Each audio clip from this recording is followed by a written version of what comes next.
Feel అవుతుంది, అది ఏం కాదు కదా, అంటే లైఫ్ పని మనం పనిలో ఉంటాం. So the thing is that ఇవాళ వచ్చిన ఉద్దేశం ఏంటంటే ఇవాటి నుండి మనం యాక్చువల్గా 40 days అని పెట్టుకున్నాం. 40 days సంకల్ప సాధన దీక్ష, అవునా? ఎప్పుడు April 13th రోజు పెట్టుకున్నాం. ఇవాళకి దాదాపు 10 days అయిపోయింది. ఇంకా కరెక్ట్గా మనకి ఎన్ని రోజులు ఉంది? May 24th అంటే 29 days. సరే, అంటే ఒక నెల రోజులు అంతే. 29 days కరెక్ట్గా, టు బి ప్రిసైజ్. ఎందుకంటే మన సివిల్స్ ప్రిపేర్ అయ్యే వాళ్ళము కానీ కాంపిటేటివ్ ఎగ్జామ్స్ ప్రిపేర్ అయ్యే వాళ్ళు ఎవరైనా కూడా డాట్ ఉండాలి, డాట్ అంటే ప్రిసైజ్ ఉండాలి. కనుక ఖచ్చితంగా ఏంటంటే మనం 29 days, 28 days అనుకుంటాం. ఇంకా 28 days ఉంది. 28 days టు గో. అంటే కౌంట్ డౌన్. అక్కడ అబ్దుల్ కలాం రాకెట్ శాటిలైట్ లాంచింగ్కు సంబంధించిన కౌంట్ డౌన్ అనేది ఇవాటి నుంచి మనకు స్టార్ట్ అయినట్టు లెక్క. సో అందుకని ఈ కౌంట్ డౌన్ ప్రారంభమైన నేపథ్యంలో ఒక్కసారి మీ అందరితో మళ్ళొక్కసారి మాట్లాడదాం. కానీ చూడండి ఎంత గమ్మత్తు ఉంటుందో. మహాభారతంలో చిట్ట చివరి పర్వం ఒకటి ఉంటుంది. మొత్తం 18 పర్వాలు మహాభారతంలో. 18 chapters are there. Of the 18 chapters, the last chapter is known as స్వర్గారోహణ పర్వం. స్వర్గారోహణ పర్వం. ఇక స్వర్గాలు అంత యుద్ధం అయిపోయింది, కురుక్షేత్రం అయిపోయింది, యుద్ధం అయిపోయింది, అంత చచ్చిపోయిన్లు, బతికిన్లు, అయిపోయిన్లు, రాజ్యం వచ్చింది, వాళ్ళు పట్టాభిషేకం చేసుకున్నారు.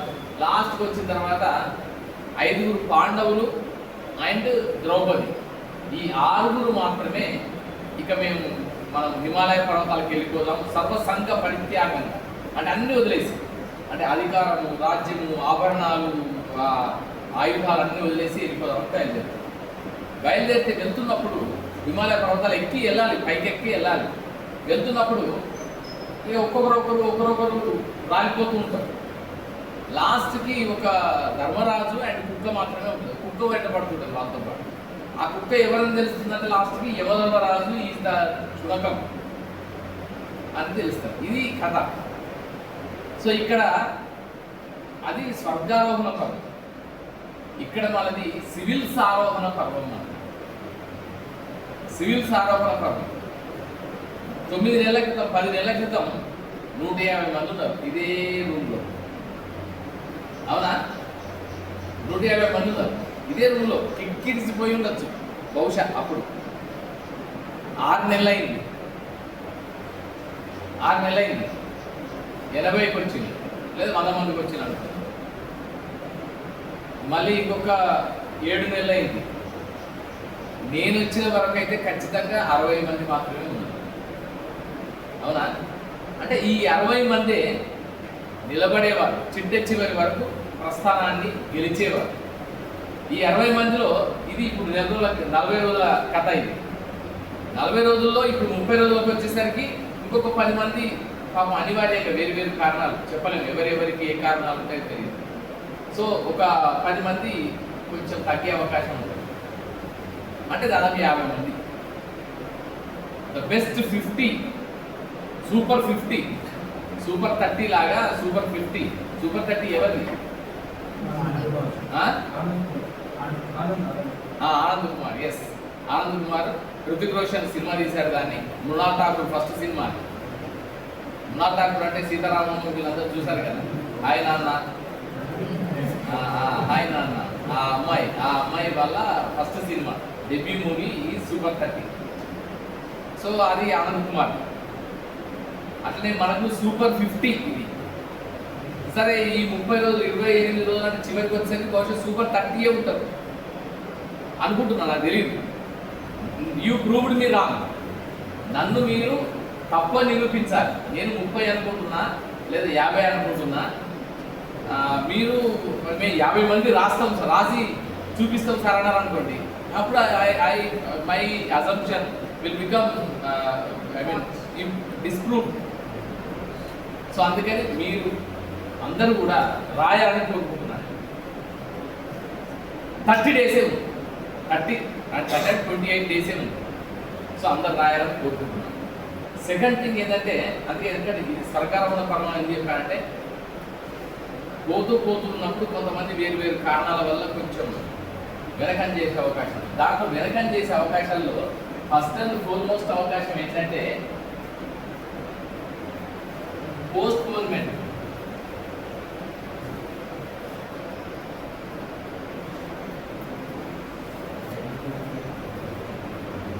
not to lose a chance. ఇంకా పూర్తిగా వాళ్ళ కాన్ఫిడెన్స్ లేకపోవడం, lack of complete confidence.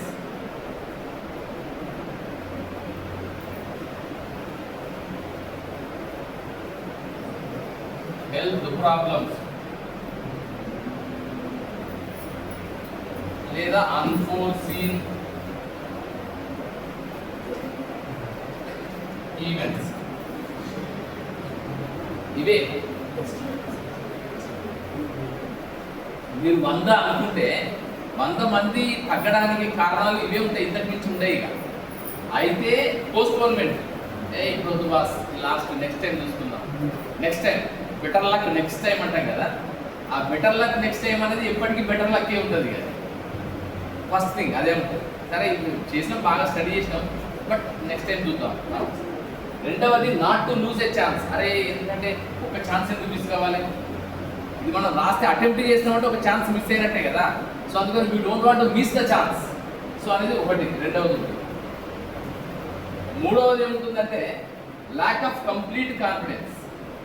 అంటే కంప్లీట్గా ఇంకొంచెం చదివితే బాగుండేమో, ఇంకా చదివితే బాగుండేమో, నాకు కంప్లీట్గా నాకు కాన్ఫిడెన్స్ రాలేదంటే ఒకటి.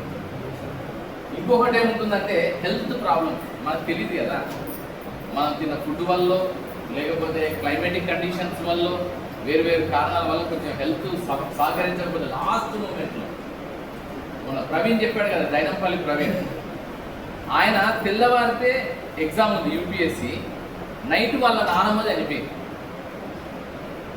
ఎంత బాధ ఉంటుంది, అయినా కూడా వెళ్ళిపోయాడు.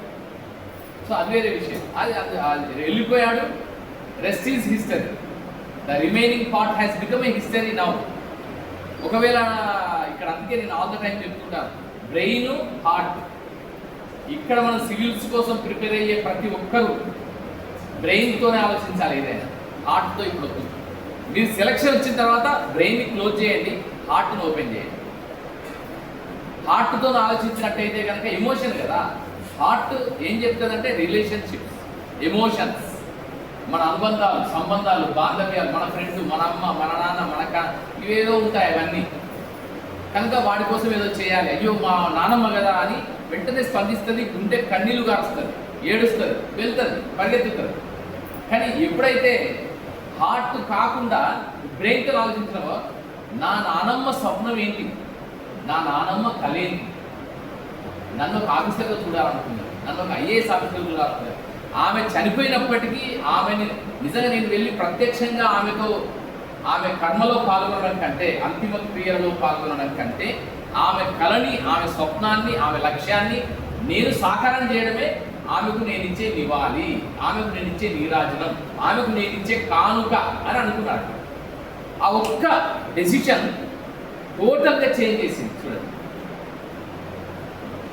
మనం ఏం చేస్తామంటే జనరల్ మనం పరిగెత్తుతాడు, అమ్మ అమ్మ అని అందరికి. ఆ ఎన్టీఆర్ అయితే కానీ నోట కొరుక్కొని అమ్మ అని అంటారు కదా, పాత సినిమాల్లో ఎన్టీఆర్ అంటాడు కదా. సో అట్లా అందరూ అయిపోతారు. అట్లా కాకుండా ఆ క్షణంలో ఆయన అద్భుతమైన నిర్ణయం తీసుకున్నాడు. నేను మా నానమ్మకి నిరాచనం ఇస్తాను. ఏం నిరాచనం ఇస్తాను? నా సక్సెస్తోనే ఆమెకు నేను నిరాచనం ఇస్తాను, నివాళి ఇస్తాను, నా సక్సెస్ని ఆమెకి అంకితం చేస్తాను అనుకుంటున్నాను. అందుకని మరింత పట్టుదలతో, ఇంకా ఉత్సాహంతో, నిజంగా ఆ సందర్భంలో ఎవరైనా కుప్పకూలిపోతారు. ఎవరైనా ఆ సందర్భంలో ఇక మేమేం చేయలేమని కాన్ఫిడెన్స్, ల్యాక్ ఆఫ్ కాన్ఫిడెన్స్, ఇక్కడ లూజింగ్ ద కాన్ఫిడెన్స్ కోల్పోతారు. నేను ఇంతకాలం చదివింది అయ్యో వృధా అయిపోయిందే, ఈ ముసలమ్మ తెచ్చిపోయిందే, ఎట్లా నా కథ అనుకుంటాడు. కానీ ఆ సమయంలో ఎప్పుడైతే కష్టం వచ్చిందో, కన్నీళ్ళు వచ్చినాయో, ఆటంకం వచ్చిందో, బాధ వచ్చిందో, అక్కడ నువ్వు తీసుకునే నిర్ణయమే తర్వాత మొత్తం భవిష్యత్తుని నిర్ధారిస్తుంది. సో అందుకని ఇక్కడ ద పాయింట్ ఈస్ దట్ మనకు ల్యాక్ ఆఫ్ కంప్లీట్ కాన్ఫిడెన్స్ కానీ అన్ఫోర్సీన్ ఈవెంట్స్ ఏమైనా ఏ జరిగినా కూడా లక్ష్యాన్ని గమ్యాన్ని కలిగి ఉండడమే